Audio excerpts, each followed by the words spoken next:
দেখ রাতুল, বাইরে আজ কত বৃষ্টি হচ্ছে তাই না? হুম। এত বেশি বৃষ্টি তো বন্যা হওয়ার লক্ষণ। এবার মনে হয় বন্যা হবে, তাই আমাদেরকে সাবধানে থাকতে হবে। আরে না, তুই এত চিন্তা করিস না। আমি ঘুমাতে গেলাম, তুই থাক।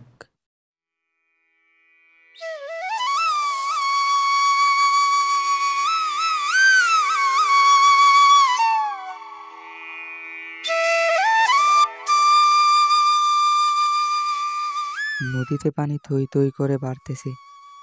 রাজীবকে ডেকে নিয়ে আসি। রাজীব, বাইরে এসে দেখে যা, নদীতে কত পানি। দেখ, দৈনিক পানি 1 হাত করে বাড়তেছে, তাই আমাদেরকে সাবধানে থাকতে হবে।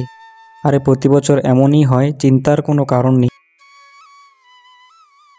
কিরে চুপচাপ বসে এত কি ভাবছিস? আরে আমার কেন জানি ভয় লাগতেছে। আয়, আমরা আশেপাশে কোনো আশ্রয় কেন্দ্রে চলে যাই। দূর বোকা, তেমন কিছু হবে না, তুই এত চিন্তা করিস না। সকালবেলায় দেখা যাবে। দেখলি তো, তোকে আমি আগেই বলেছিলাম কোনো আশ্রয় কেন্দ্রে চলে যেতে। এখন এত কিছু বলে লাভ নাই, আয় ওদিকে যাই।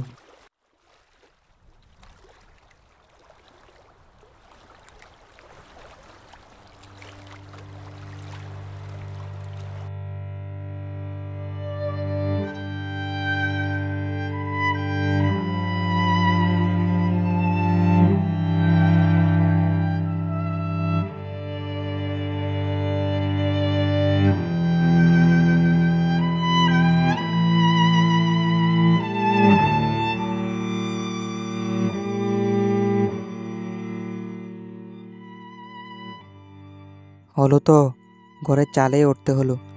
তোকে আগে থেকেই বলেছিলাম সাবধানে থাকতে হবে। তুই ঠিক বলেছিস। আমরা যদি আগে থেকে সাবধানে থাকতাম, তাহলে আজ আমাদের সাথে এমনটা হতো না। তাই আমাদের সবাইকে সাবধানে থাকতে হবে। তুই এতক্ষণে বুঝতে পারলি? ওই দেখ, এদিকে একটা নৌকা ভেসে আসছে। আয়, আমরা ওঠাতে উঠে পড়ি।